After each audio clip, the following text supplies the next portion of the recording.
Pak Rektor yang saya hormati, Allah takdirkan saya jadi ustadz. Meskipun dulu tamat SMA saya mendaftar Akabri karena ceper tidak lulus. Karena Allah takdirkan saya penceramah, saya keliling kemana-mana Pak. Kemarin saya dari Natuna, sebelumnya dari Batam, sebelumnya lagi dari Palembang, sebelumnya dari Padang.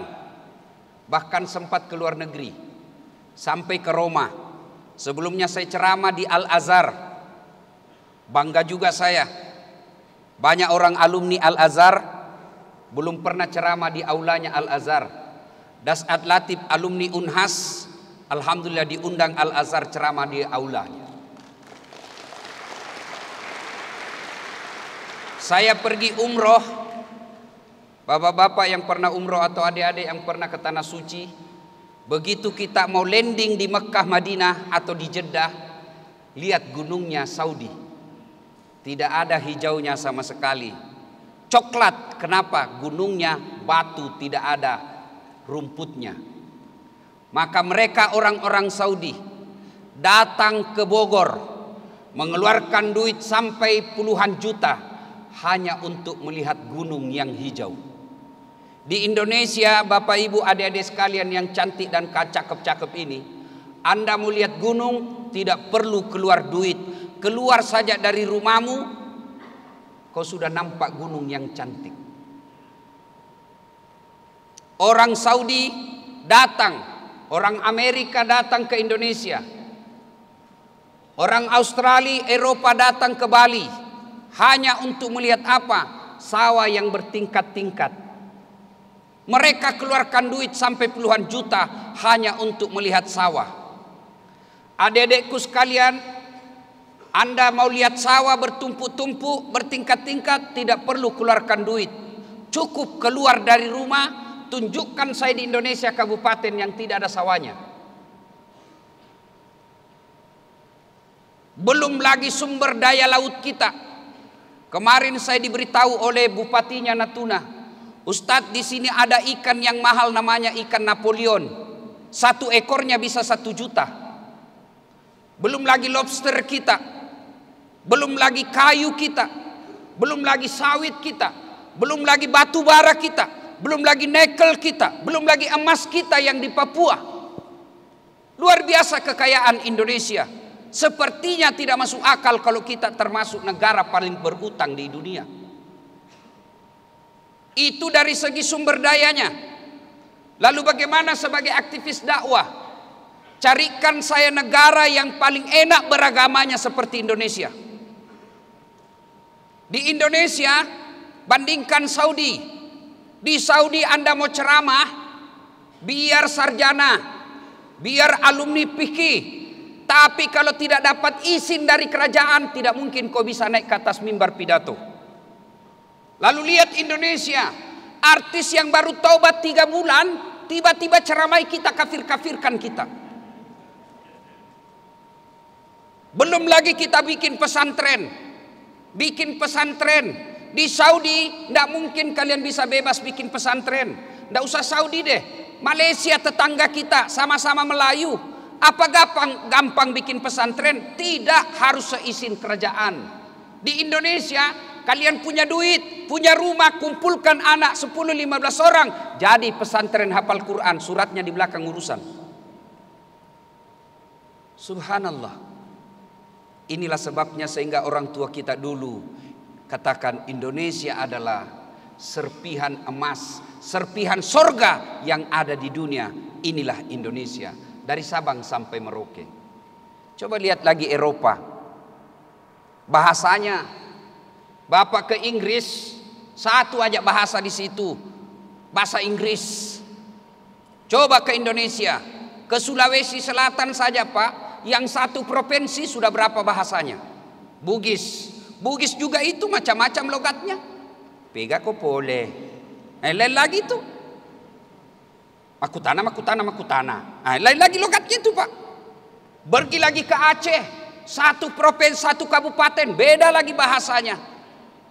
Itu baru bahasa. Belum lagi budayanya kita. Budaya kita lebih kaya lagi. Masya Allah. Inilah sehingga saya selalu katakan kepada teman-teman mubalik, tidak ada alasan bagi kita orang Indonesia untuk berhenti mencintai Republik Indonesia. Kenapa? Inilah negara yang paling hebat, yang menurut ulama-ulama dulu mengistilahkan baldatun thayyibatun wa rabbul ghafur. Tapi kenapa? Disuruh ngurus laut malah jadi bajak laut. Disuruh ngurus hutan malah menggunduli hutan. Disuruh ngurus pajak malah jadi pengemplang pajak. Disuruh ngurus hukum malah jadi mempermainkan hukum.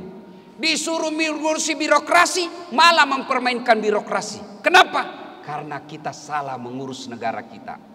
Lalu apa kaitannya dengan adik-adik ini? Masya Allah, adik-adik ini calon-calon, apa istilahnya tadi Pak Rektor? Praja.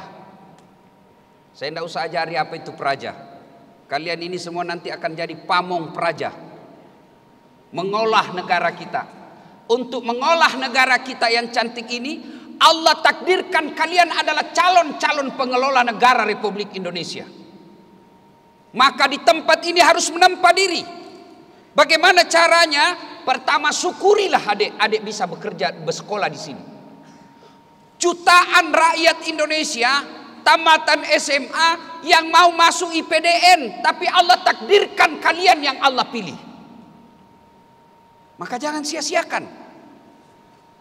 Saya dulu kalau bayangkan yang namanya STPDN, anak emasnya Indonesia. IPDN anak emasnya Indonesia.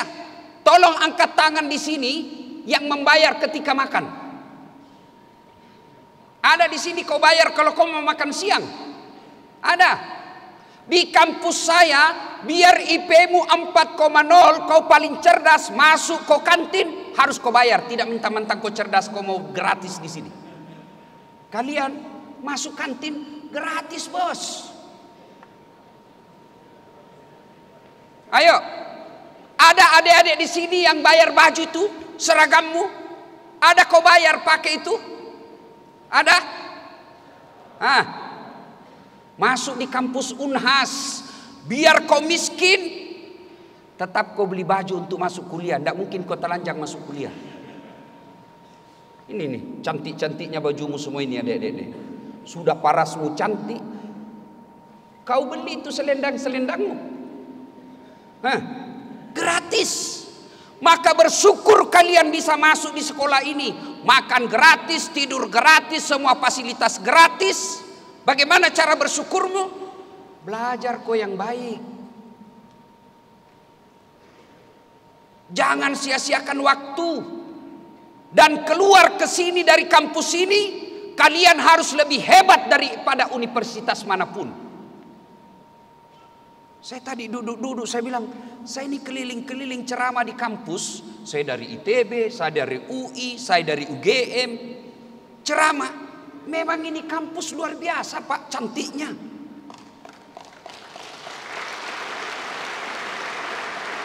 Maka saya bilang sama Pak Rektor tadi, tidak masuk akal saya kalau ada alumni IPDN jadi pejabat korup. Tidak masuk akal saya kalau ada alumni IPDN pesta narkoba. Kenapa? Kalian sudah diberi fasilitas oleh negara yang terbaik. Fasilitas apa? Fasilitas mengajar. Kampus saya tidak ada begininya bos. Di auditoriumnya tidak ada. Masya Allah. Mengajar kita pun kadangkala lagi online, habis kuotanya yang dikasih sama fakultas. Di sini fasilitas belajar mengajar luar biasa. Maka kewajiban adik-adik sekalian, belajar dengan sebaik-baiknya. Keluar dari sini, jadilah yang betul-betul pamong praja yang berharga. Nah sekarang, bagaimana jadi pamong praja? Temanya ini yang tidak ditampilkan. Temanya itu salah satu, gampang sekali. Berakhlak. Akhlak ini aja yang kau amalkan ini. Akhlak. Simple. Biar dia cerdas. Biar dia pintar. Bahasa dia segala kuasai. Bahasa Inggris, bahasa Spanyol, bahasa Perancis, bahasa Arab, bahasa isyarat. Dia kuasai semua, tapi dia tidak punya akhlak. Tidak ada gunanya untuk negara kita.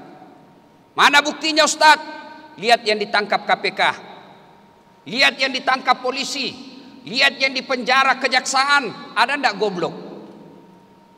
Ada enggak di situ yang bodoh? Semua cerdas. Kenapa dia masuk penjara? Salah satu sebabnya karena dia tidak punya akhlak. Nah, kita sekarang lihat ini apa akhlak?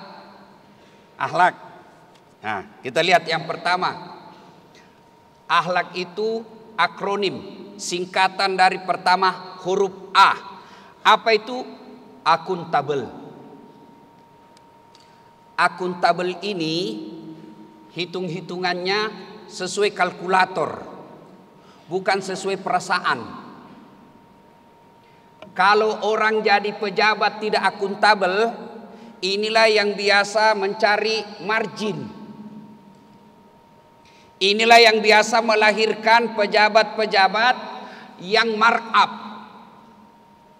Bikin proyek berkolaborasi sama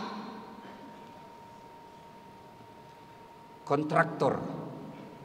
Adik-adik pernah dengar ceritanya kontraktor di akhirat? Pernah dengar cerita kontraktor di akhirat? Karena dia tidak akuntabel. SMS-anlah antara penghuni surga dan penghuni neraka. Dia bilang penghuni neraka, "Mas bro, bagaimana kabarmu di surga?" Dia bilang, "Boy, enak sekali di sini bos. 1 laki-laki 7 bidadari." Pak Rektor, 1 laki-laki 7 bidadari Pak. Dan itu bidadari perawan terus, tidak pernah haid dan tidak pernah kentut. Luar biasa, 1 laki-laki. Lalu penghuni surga bilang, "Kamu di surga, di neraka bagaimana kabarmu?" "Waduh, tidak ada enaknya di sini. Di blender terus. Tidak ada jam istirahat, tidak ada ngaso."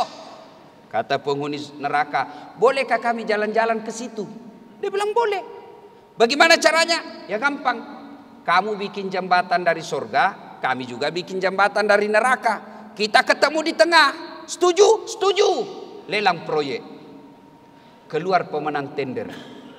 Waktu pekerjaan 3 hari. Hari pertama jembatan dari neraka selesai 50%. Hari kedua tuntas 70%. Hari ketiga selesai efektif dan efisien. Jembatan dari surga belum goyang-goyang. Dia lihatlah dari neraka. Kenapa ini proyek dari surga belum mulai-mulai? Teriaklah dari neraka, "Mas bro, kenapa belum mulai proyekmu? Kami sudah sampai jembatan di tengah ini." Apa kata dari surga? "Bagaimana mau dimulai? Pemborong, pengawas, kontraktor, panitia ada semua di situ."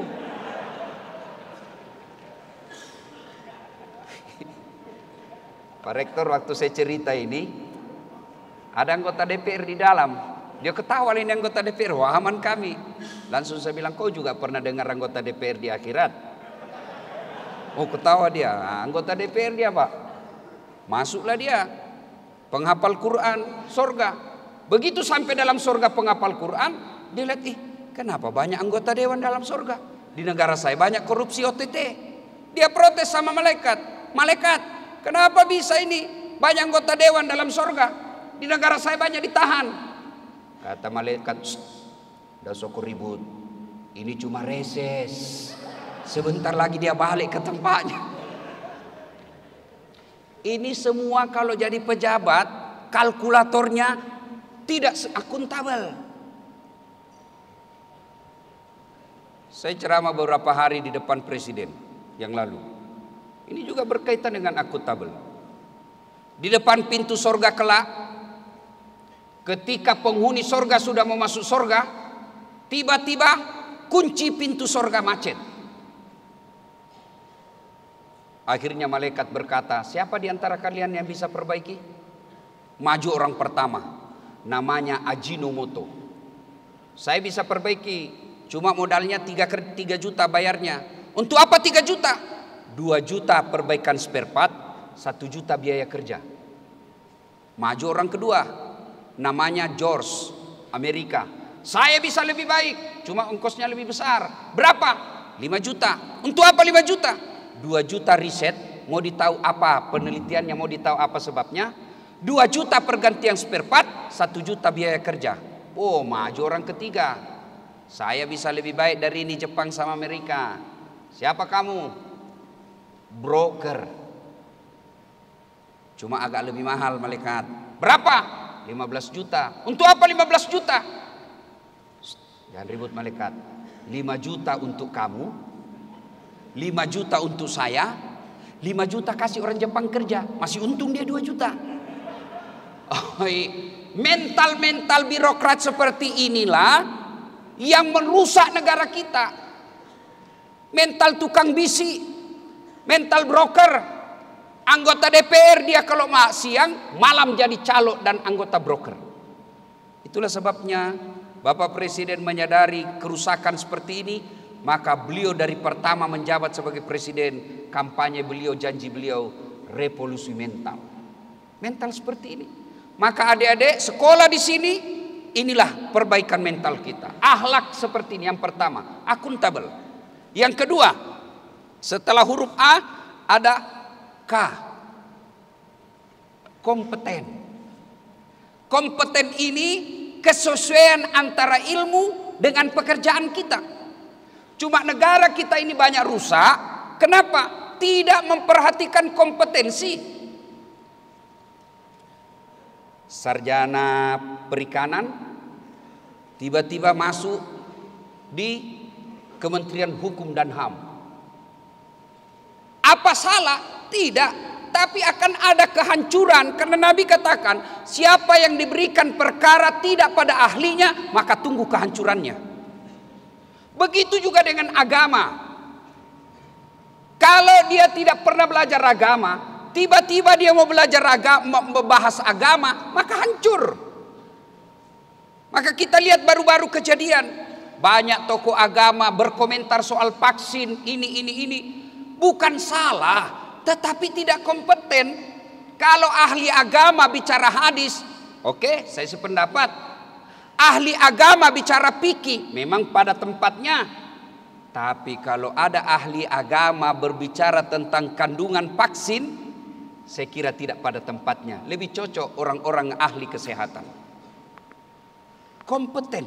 Dan adik-adik sekalian, nanti menjadi lurah, menjadi camat, menjadi kepala dinas, menjadi asisten, maka disinilah dibentukkan ilmu. Maka di tempat ini, tempa kompetensimu dengan belajar sebaik-baiknya.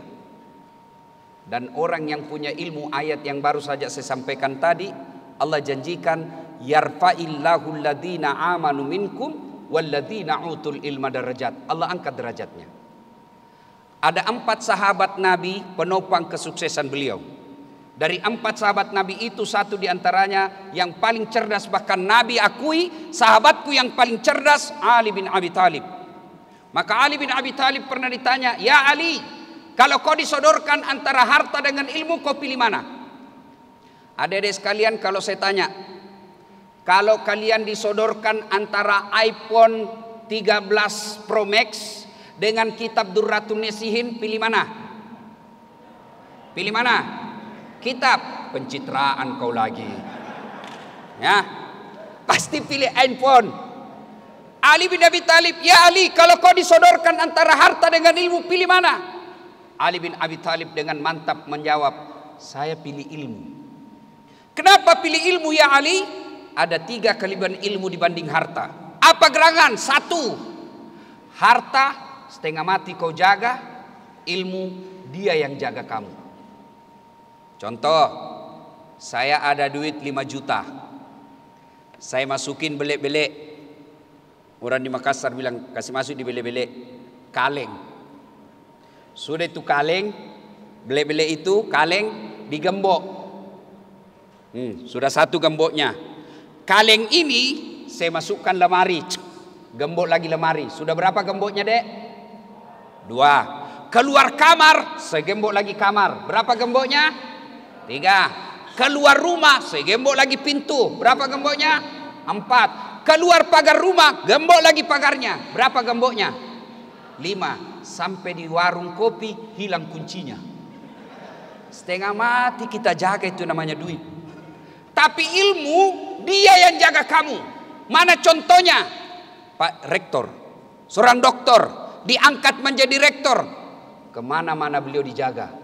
Di rumah beliau ada yang jaga, security satpol. Yang selalu saya istilahkan satpol PP, polisi setengah. Ya kan? Itu ada juga yang lebih hebat itu Pak sekarang, satpam. Pak Rektor dia bilang ini satpam sama saya. Alhamdulillah Ustaz, setelah seragam kami ini diganti dan seperti ini, alhamdulillah marwah dan harga diri kami naik. Kami dikira polisi. Saya bilang iya, kau rugikan polisi. Polisi dikira satpam. Nah, coba harta kita yang jaga, ilmu dia yang jaga kita. Satu, dua. Dengan ilmu kamu bisa dapat harta. Dengan harta belum tentu kau dapat ilmu. Contoh adik-adik sekalian, untuk masuk di IPDN ini kan harus punya ilmu, harus cerdas.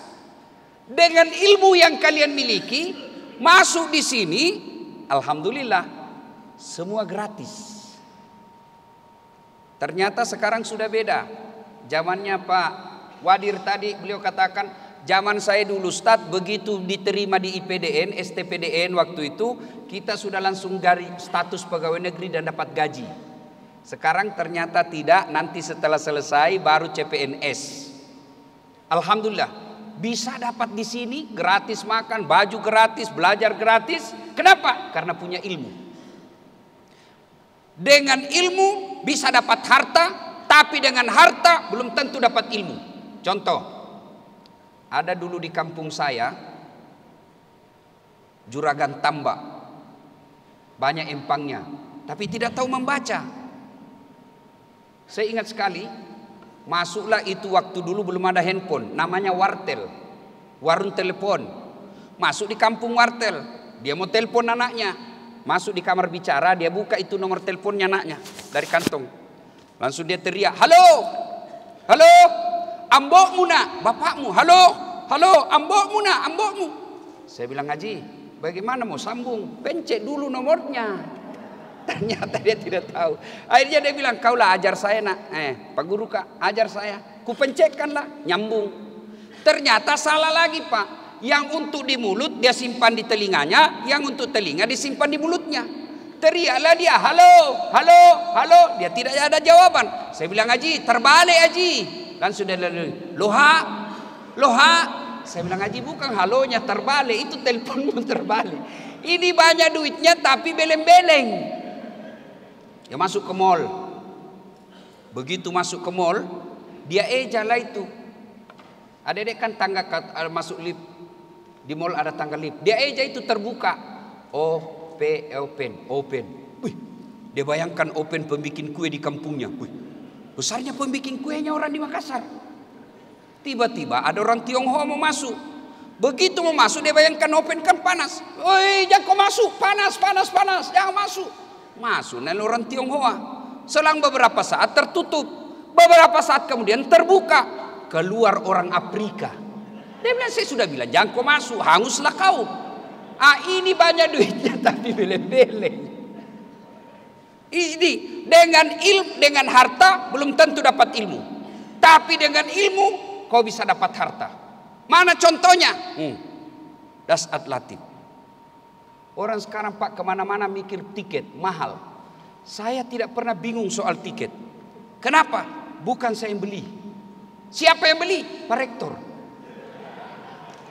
Saya ke sini gratis.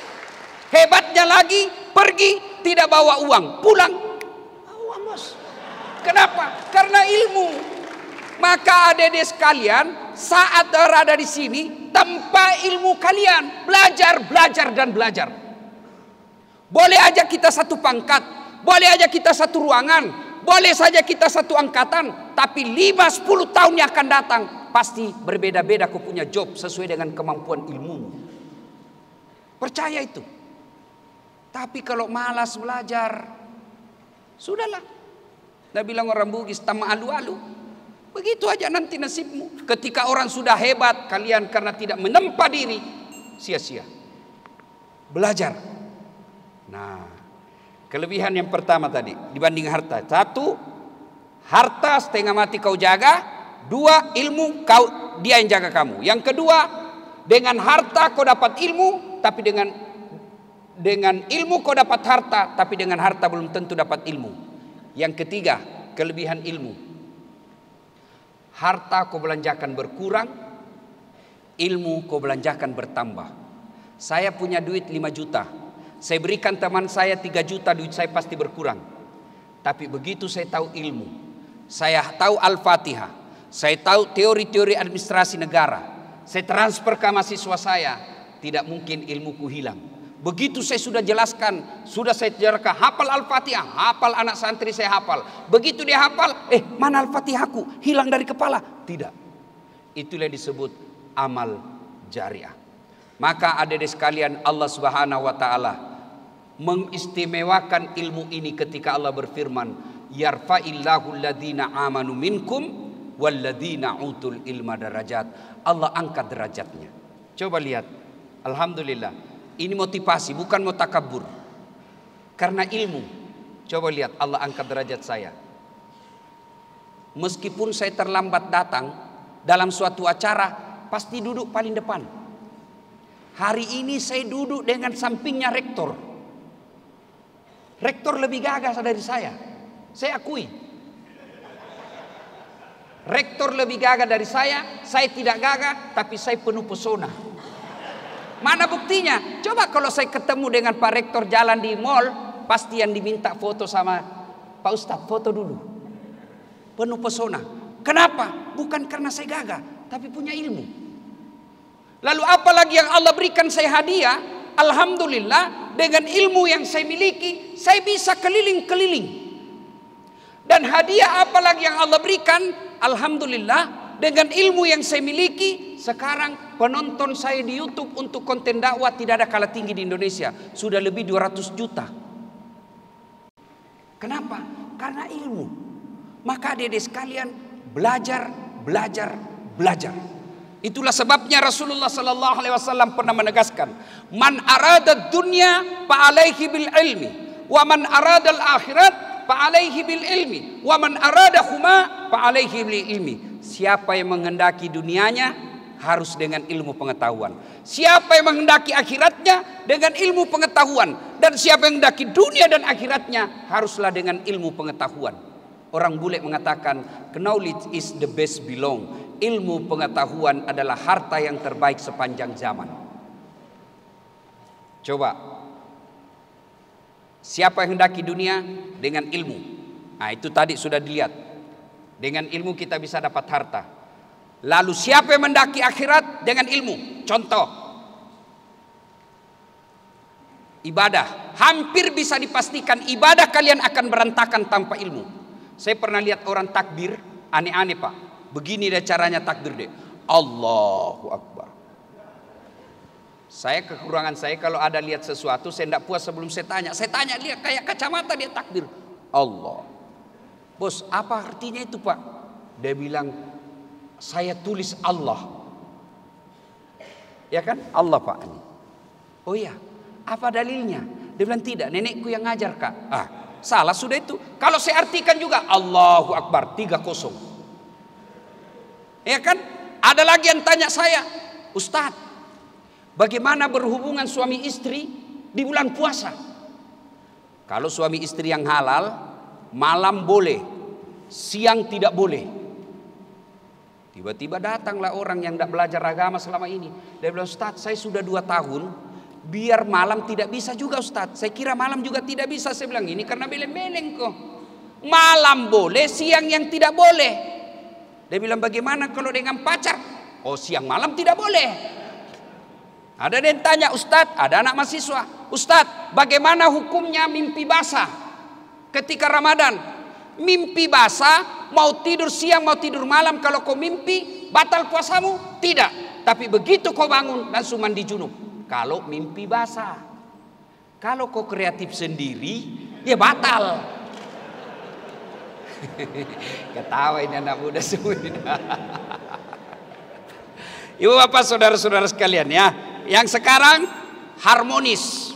Dari akhlak itu akuntabel, kompeten, harmonis. Apa itu harmonis? Dia mampu hidup berdampingan, menciptakan kedamaian meskipun berbeda pendapat. Harmonisasi. Nah, di Indonesia ini Pak, tidak ada negara yang paling banyak perbedaannya seperti Republik Indonesia. Nah, adik-adik juga nanti kalau belajar agama, ya kan? Ini yang banyak rusak kita media dakwah kita ini karena tidak mau menerima perbedaan pendapat. Baru belajar agama 3 bulan. Itu pun melalui YouTube. Seolah-olah dia menjadi panitia hari kiamat. Ada kan begitu? Adik-adik sampai di Facebook, kalau adik-adik baca Facebook saya, ribut. Kenapa ribut? Saya dituduh Ustadz tidak sunnah. Apa kau dasat bicara-bicara sunnah? Kau tidak pelihara sunnah. Kenapa kau tuduh saya tidak pelihara sunnah? Buktinya kau tidak pelihara jenggot.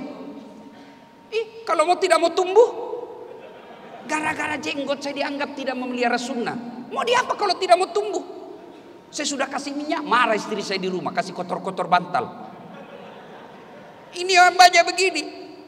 Adik-adik sekalian, seperti ada yang mengatakan yang baru-baru ribut. Kenapa? Karena ada sekelompok orang yang baru belajar agama mengatakan bahwa foto itu haram, lalu dia fotonya ulama yang dimuliakan di daerah situ, ulama yang dimuliakan di daerah itu dia bakar karena katakan foto haram. Kalau kalian mengatakan foto haram, silahkan, tapi jangan kau bakar fotonya orang. Kalau ada yang mengatakan foto haram, bingung juga saya Pak.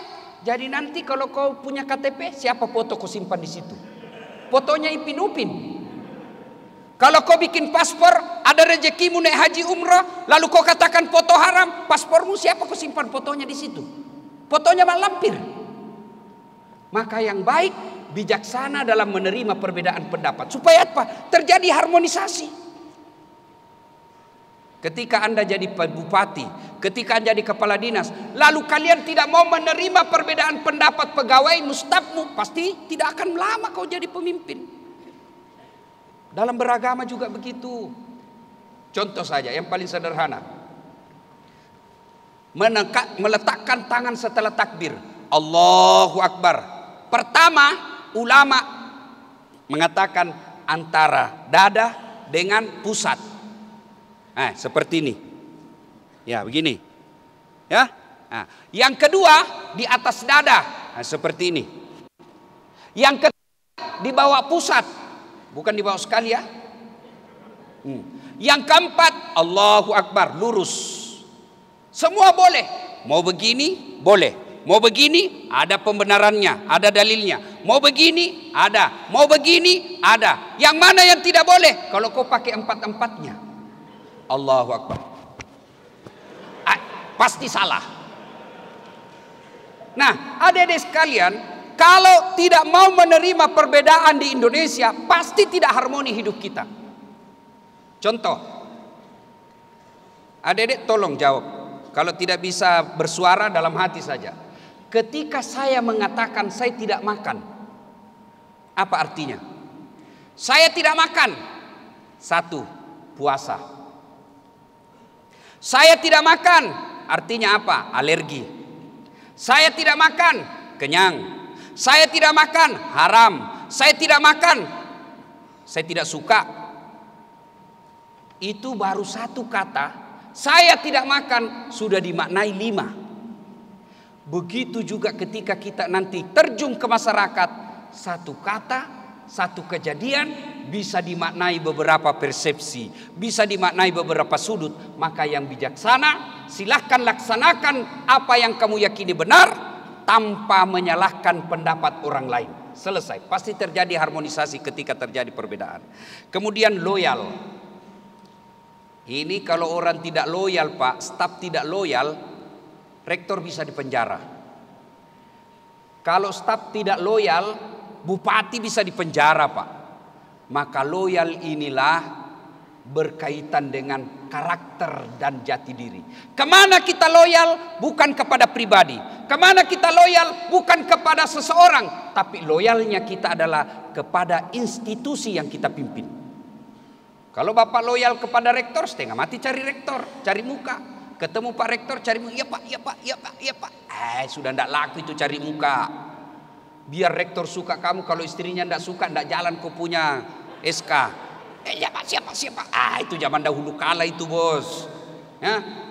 Maka loyalnya bukan kepada rektornya, loyalnya kepada institusinya. Yang berikutnya adaptif. Apa itu adaptif? Dia pandai beradaptasi terhadap lingkungan, beradaptasi terhadap pekerjaan, beradaptasi terhadap masyarakat. Karena kalau orang tidak bisa beradaptasi, agak sulit kita mengembangkan ide dan apa gagasan kita. Dan yang keenam, akhlak yang berikutnya adalah kolaboratif. Apa itu kolaboratif? Dia mampu bekerja sama dengan orang-orang yang ada di sekelilingnya. Dan semua ini puncaknya akhlak ini adalah karakter dan jati diri. Inilah yang disebut oleh Rasulullah dalam hadis-hadis. Ditanya, ya Rasulullah, untuk apa kau diutus ke muka bumi ini? Liutammimal makarimal akhlak, memperbaiki akhlak manusia. Dan akhlak ini sesungguhnya sejalan dengan kita orang belajar. Saya baru-baru ceramah juga di depan Ibu Megawati tentang wawasan kebangsaan. Saya setuju kalau semua ulama harus tahu wawasan kebangsaan. Kenapa? Karena kita harus tahu di mana kita ceramah. Wawasan kebangsaan. Wawasan kebangsaan mau panjang lebar, cerita, ujung-ujungnya adalah Eka Prasetya Pancakarsa. Apa itu? Mengedampingkan kepentingan pribadi untuk kepentingan yang lebih besar. Inilah wujud daripada khairun nas anfa'hum linnas. Sebaik-baik manusia di antara kalian adalah yang paling banyak manfaatnya buat orang lain. Saya rajin sholat, hitam jidat saya gara-gara sholat. Senin Kamis saya puasa, tahajud tiap malam, tadarus tiap hari 1 juz. Tapi tidak ada yang senang saya. Depan rumah saya musuh gara-gara parkir.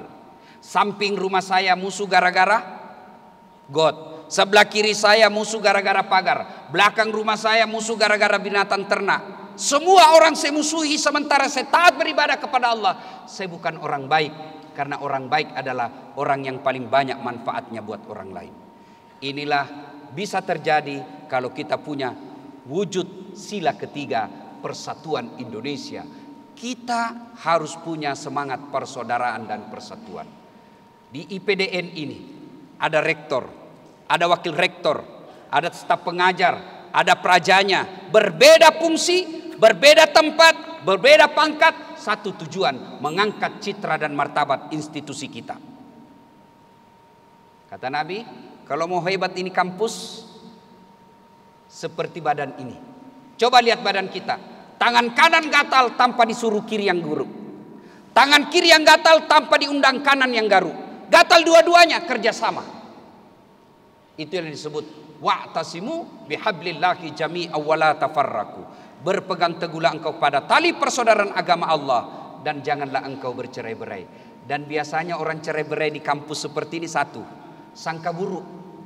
Oh, kenapa dia tiba-tiba naik pangkatnya? Kenapa dia punya job? Mentang-mentang dekat ini. Sangka baik Pak, sangka baik. Saya lebih dulu. Saya sudah 5 tahun di sini. Dia baru 2 tahun sudah dipromosi.